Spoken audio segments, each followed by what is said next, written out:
продовжую рухатися з українськими військовими у бік центру села, де вже виявили російських військових і зав'язався бій.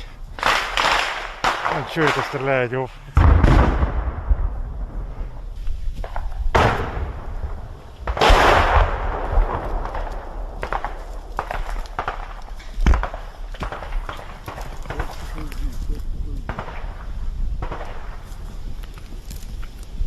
Продовжуйте наступ, закріпляйтеся на блокпосту.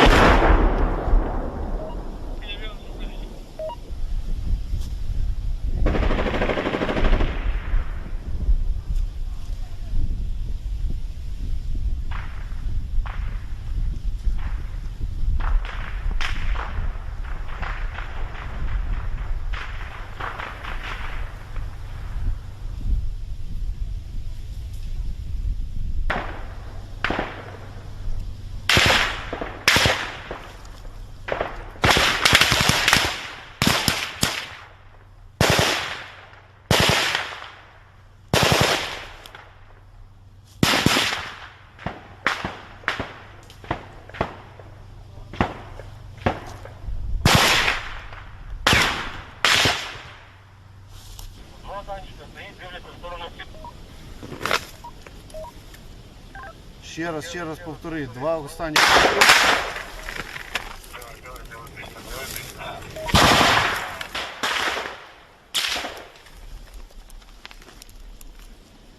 Белый.